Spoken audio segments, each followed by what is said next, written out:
Rams fans, good morning. I am Sheriff Joe Baggs. The Rams are still out, and I don't know if you guys if it's accepted that.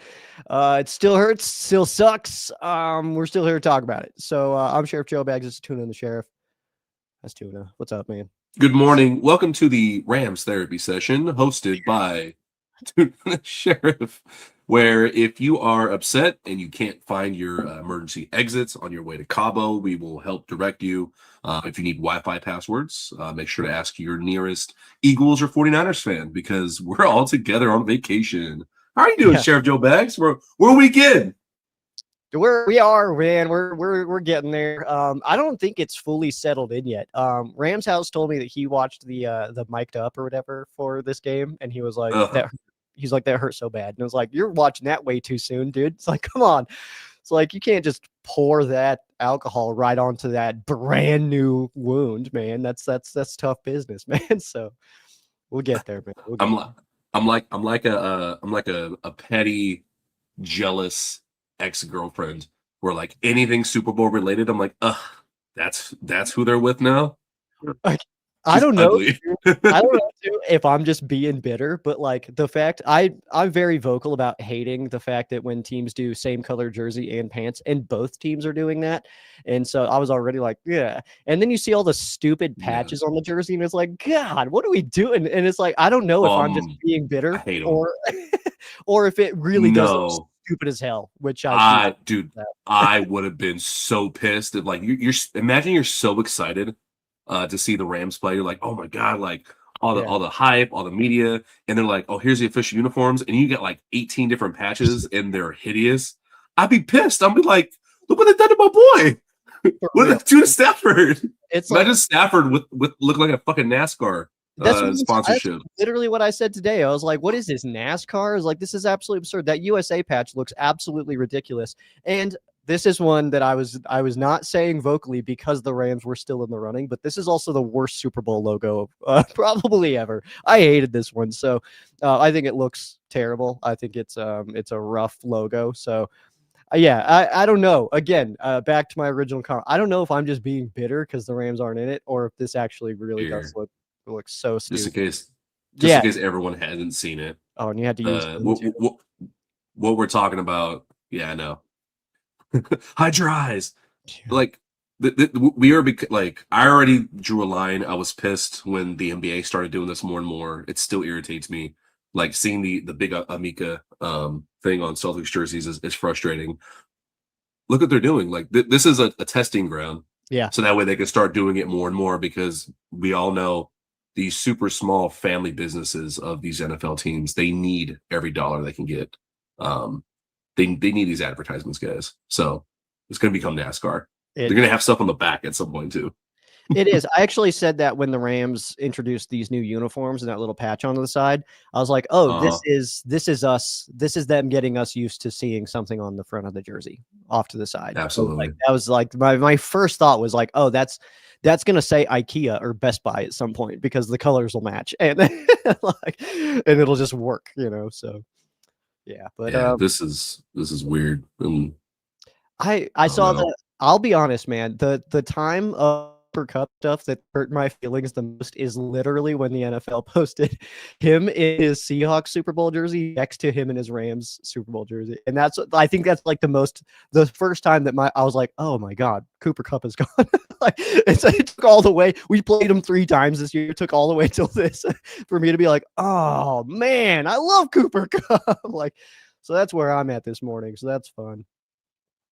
Hurts. I'm sure for no logical reason, I'll look at the Cooper Cup jersey staring at me in my closet, calling to me like the Green Goblin mask to put him on for one more ride. But I probably won't do that. Speaking of Cooper Cup, did you catch any wind of that Michael Silver report? I do want to ask you about that and your thoughts on it. I did not.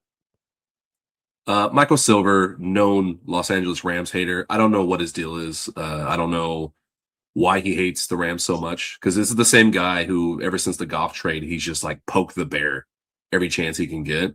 Where it's like, oh, the Rams screwed over Goff, screwed over Goff, screwed over Goff. Um, Wrote about just completely taking Cooper Cup's words that the Rams forced him out and tried to convince him to retire, and then went to other teams saying, nah, he's damaged goods, don't sign him.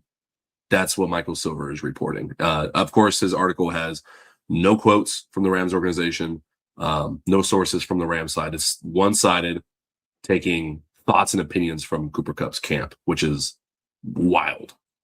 I'll be honest, that doesn't feel like something the Rams would do.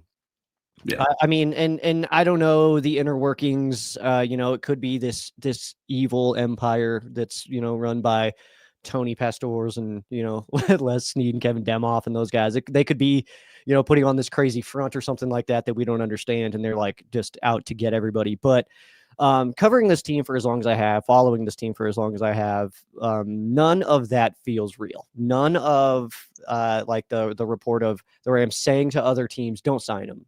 That does not feel real at all.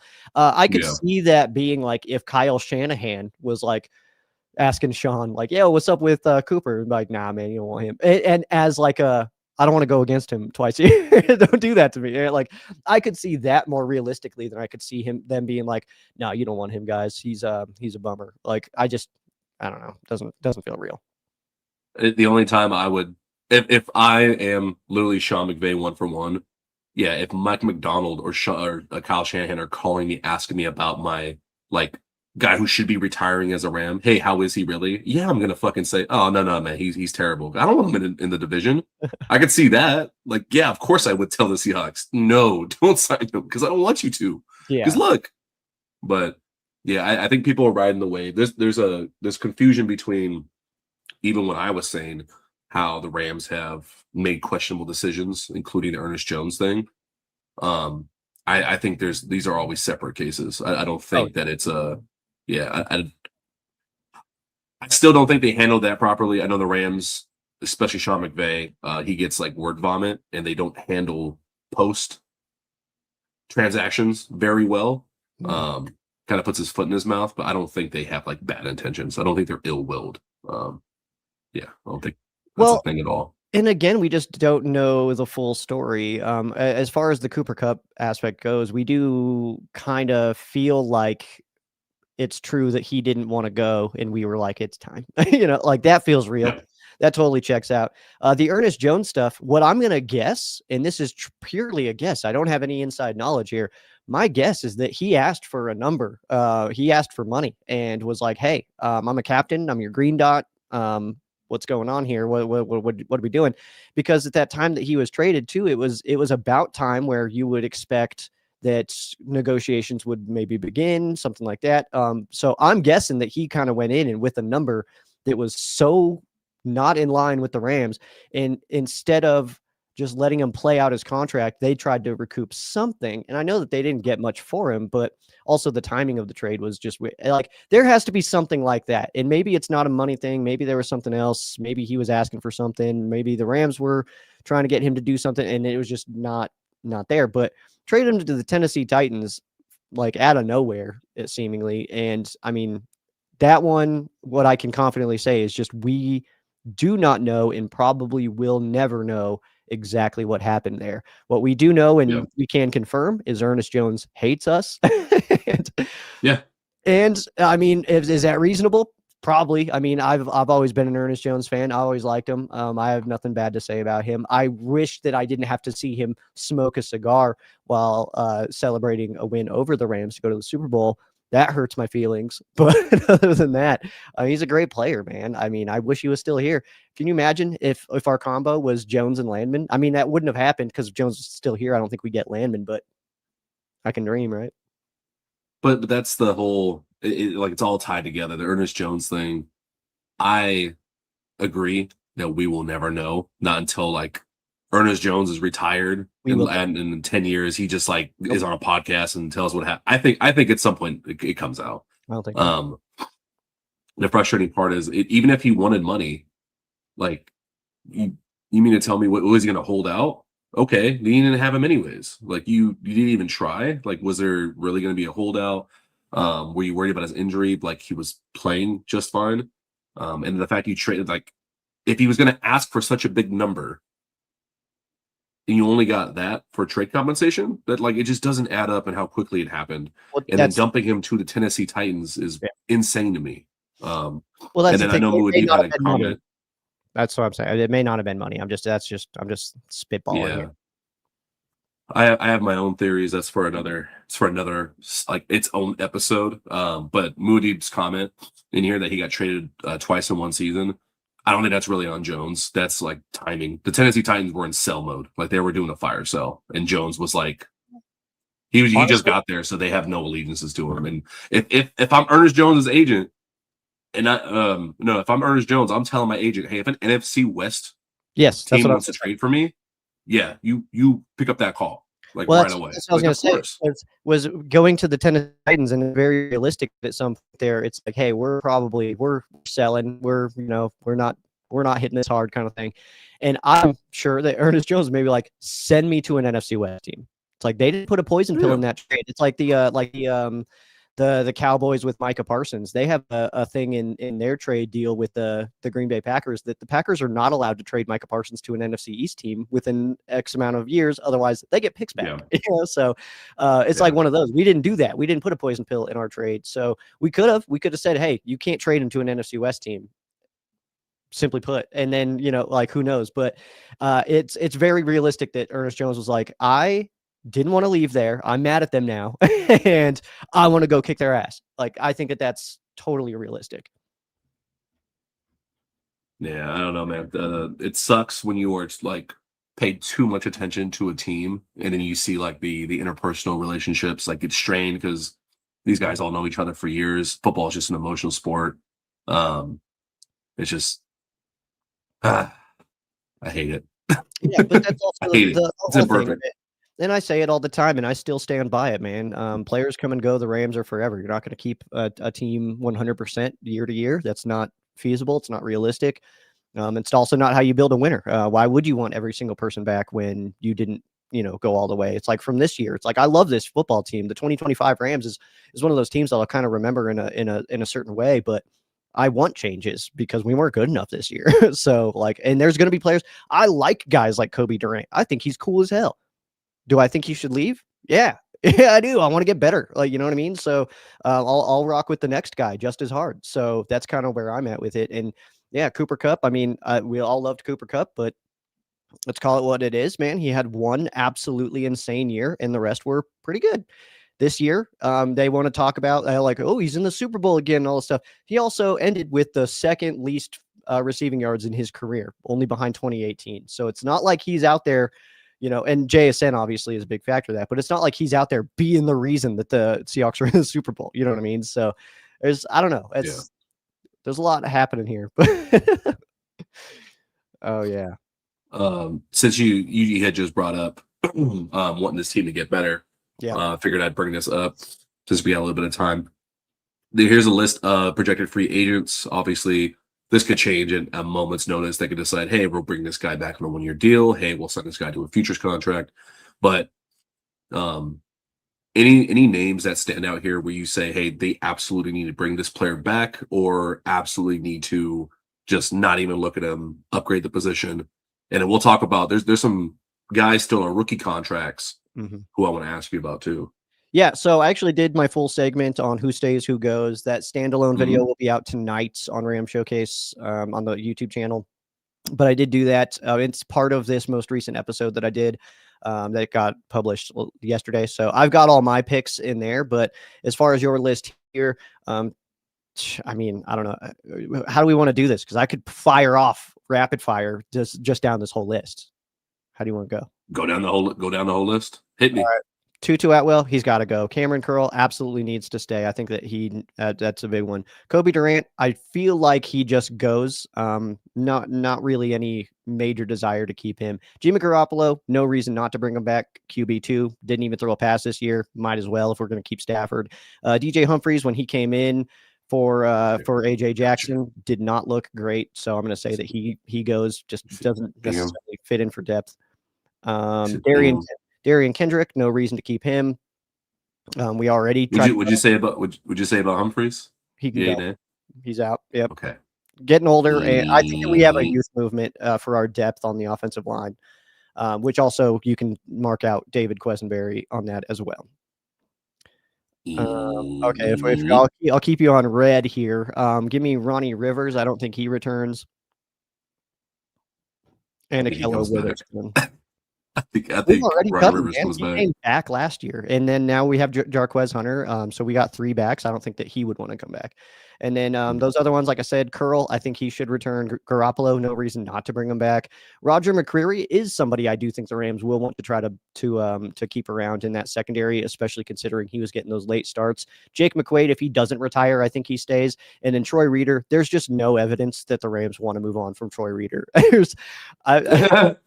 There is nothing that says that the Rams aren't interested in bringing back Troy Reeder. So I don't know. And then Nick Vannett, I'm going to say that he stays, and that's simply Practice squad body. Because I think that Tyler Higbee goes. And just practice squad body. I mean, yeah, I don't think it hurts anything. It's not taking up a roster spot. You can almost say the same with Roger McCreary. Roger McCreary, who knows if he makes the roster next year if they massively overhaul and upgrade it, which we're all hoping. I would ask you, do you think they draft someone? But I know you don't really pay too much attention to the draft. I will do my best to do the heavy lifting on the draft analysis this offseason. I can name one player that's going into the draft, and that's Mendoza. Who's that? That's it. Mendoza? Literally all I know. I don't know anything. I'm not a big college guy, so I think college is falling apart right now. I'm not. It's not as exciting for me to watch anymore, just the way it is right now. But that's why I don't know these guys. I just don't really pay attention. Let's see, Devontae Adams. Obviously, we want him to stay. Parkinson, I think Parkinson absolutely needs to stay. Love what he does. Darius Williams, I'm saying cut bait with Darius Williams myself, to be honest. Same. Yeah. Adams can obviously stay. He will stay no matter what. And nothing's going to happen with there. Parkinson probably is TE1 next year unless Ferguson really pops. And then, yeah, I think that we need some changes at corner for sure. It's one of those things. Rams House said it on First Down Rams, man. I think it was the perfect thing to say that last year at the same time, we were like, man, we got to get better at run defense, add Lamb and Ford. And then, so this year it's like, we got to get better in the secondary. So it feels very real that's something that the Rams will address this year. Yeah. And I'm torn between, I'm watching the draft stuff and, there's a million different ways. Like everything's still raw to me. Like I'm just watching. Like my process is I just start watching college football highlights of like, okay, guys' names I know. Let me take a closer look, watch some highlights. And watching like Delane from LSU. He's an LSU cornerback, probably going to be the number 1 corner off the board. He's like a fringe top 10 guy. Watching him versus watching Darius Williams and their reaction time, it is night and day. And it's like, oh, that's insane. Because there was plays where JSN was against Darius Williams, and JSN would cut, and it's almost a whole second later, Darius Williams is then cutting, versus I watched this LSU kid and some other, college cornerbacks, and they're cutting with the wide receiver. Like the reaction time is just so much faster. And it's like, oh, if it was that simple, if like that was just the answer of like just getting guys that are twitchier, that'd be very frustrating to hear that they just didn't do anything this season. But I won't get back into that.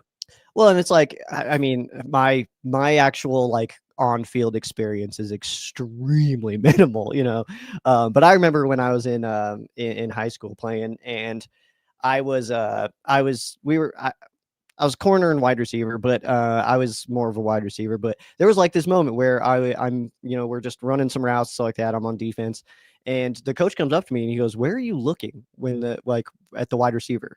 And I was like, I don't know. He's like, pay attention to it. And so then I told him after next couple reps, like I'm on his eyes. He's like, that's your problem. He's like, that's why you're cutting so slow. That's why you're not following. He's like, keep your eyes on the hips, man. Like that'll give you the tell a little bit earlier of where they're going, and you'll be able to react faster.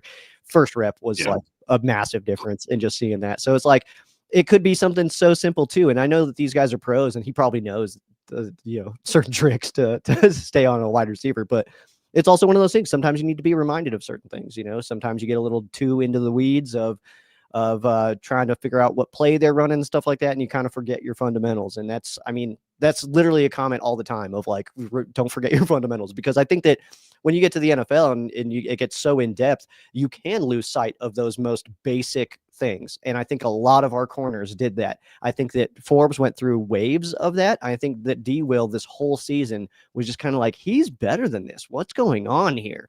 And it was just super frustrating. And then Kobe Durant, streaky as hell. Akella Witherspoon, streaky as hell. He would have one game where like he has a play where you're like, how are you in the league? And then he has another play where you're like, that's how you're in the league, man. You're incredible. So I don't know, man. It's just, I just want to see some more consistency out of our corners.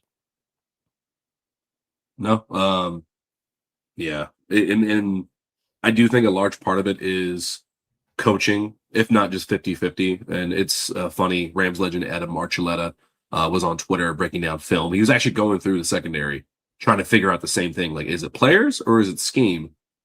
And no, he didn't really have like a definitive, like, oh, this is the answer, because it's never that way in football. Mhm. But it's a good mix of both, to where the answer is yes. Like, what's wrong with the defense? Yes. Well, it's because we it's don't a know. domino. We don't know what's called. We don't know what they're being told to do. So that's where it's Yeah. impossible. Yeah. But the other thing I want to ask you, I think this is going to be probably debated up and down whether it happens or not. There's some guys that need new contracts because they're entering their final year of their rookie contract. Steve Avila, Kobe Turner, and Byron Young. Personally, I think Avila should play out his last year of the contract. Kobe Turner, sign him immediately. Byron Young, I think you let him play it out and show improvement in certain areas, or let him walk and test free agency after that year, no matter what. What do you think? I'd say for Steve Avila, I'd say go ahead and give him a deal now. But I think that mainly I say that because I think that if you offered him a deal, you could get him at like kind of a budget. And if he comes in next year and is absolute on fire, that's unfortunate. Kobe Turner is one you need to lock in as quick as possible. So I would say I would hope to see a deal there. Byron Young, I love Byron Young. I would hope to see him stick around, but part of my brain is thinking that like I don't know, man. I keep on going to like, feels like the Rams may have a sell high kind of mentality when it comes to BY. Like, I don't know what it is, and there's no indicators saying that the Rams are going to trade him or anything like that, but I'm starting to feel like he may not be back. And I don't know, man. Like, that's just, I can't get it out of my head that I think that the Rams sell high on BY. It's frustrating because we like all these players. Like, I love all these players Mm-hmm. personally. Like, I think they're great people. Same. I love their stories. But in terms of just, all right, what does a team need? I think BY's limitations as a player on the field when I watch it, him being very inconsistent when setting an edge, some of his like game time awareness, it feels like his inexperience, like his backstory kind of pops up on the field, where it's like, oh yeah, like even though he is a little bit older, he's had a little bit different path. Like, he hasn't had to play in some of these big time moments, and it kind of shows sometimes. That, and he's a liability in the open field, whether it's coverage or tackling. And then same thing, I pop on the tape of a college guy, and guys like Zion Young out of Missouri. I know you haven't watched this, but I literally am watching. You remember Alden Smith? Yeah. Yeah, he's like literally just Alden Smith. Like, I'm watching this dude set the edge. It's like, oh crap. And I think Byron Young is like just a great second option, but I think he needs a counterpart to like dominate, so that way he can be really good. I don't think he's like a premier number one pass rusher guy. I don't think he is. I think the reason that he popped this year was because so much attention went to Verse on the other side, in fairness. Yeah. And the rest where's of the line, as far as, because you're obviously a lot more into it than I am. I lied. I do know at least one more name for draft. It's just because it's one of my Aggies. But where's Cassius Howell sitting as far as projections go? Let me see. Cassius Howell. Because that kid's dope, dude. That guy's he's destructive, is how I would describe him. He is destructive to a pocket. Pockets are not safe when Howell's on the way, man. Oh yeah, he's a top 15 to 25 pick, so he's in a landing spot where the Rams probably could make a play for him. I haven't watched him too much. I do know I probably saw him in passing, like Texas A&M stuff. Like I said, I watched more than you, but I don't watch all of it. I thought you were going to mention the Texas Tech linebacker because that guy is good too. I think his name is Rodriguez. No, I only watch A&M, honestly. That's the only college ball I Gotcha. watch. Gotcha. Yeah, I'm gonna start doing a little bit more. I couldn't bring myself to really dive into it. Like there's some people doing mock drafts. I'm like, dude, the body's warm. Like I haven't even finished morning. Yeah. I also mock drafts are stupid, so there's also that part.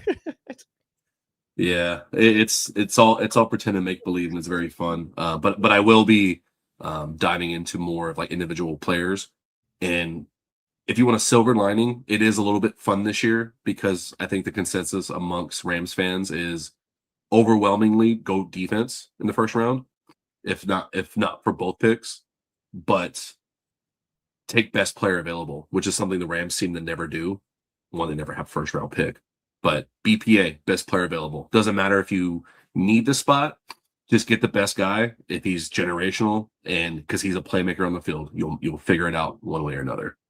I would love that, honestly. I feel like the Rams have maybe not necessarily gone BPA as far as like the most recent drafts, but I think overall Snead is a very BPA kind of guy. As far as like you go back to like the Todd Gurley pick where we had Trey Mason and Zach Stacy on the roster at the time, and so running back wasn't necessarily a need. Obviously, when you have a guy like Todd Gurley, it's like get that guy because he's insane. But I don't know if you watched that, by the way. Teron Armstead has been doing a podcast, and he is an incredible host, and he's got some really dope guests, man. He had Todd Gurley on yesterday. That was the show that came out. Phenomenal conversation. I listened to that while I was making some images and stuff. It was very, very good show. No, but I did discover James Harrison has one with Joe Hayden. Nice. Yeah. First random, but I love it. Like they spoke as if they're on the sideline. I was like, oh, I need more of this. I love that. Yeah. Muad'Dib is talking about IPAs, which is the worst kind of beer. I feel like if you like IPAs, really, I took you as an IPA guy. No, not even a little bit, man. IPAs taste like butt cracks, and I'm not here for any of that. So, no, I think that people lie when they say they like IPA. I think that people say they like IPAs to sound cool, and they don't. It's weird. You're like, finally, you have to take that's you want to eat a pine cone, you friggin' weirdo. That's weird. Natty. Yeah, Ice. what do you drink? Natty Ice? No, I drink Coors. I drink all kind. No, I'm not a Coors guy at all. It's the mountains. That's like literally your beer. It's meant for you. It's what it's supposed to be. So what do you drink? I don't drink beer. I drink liquor like an adult.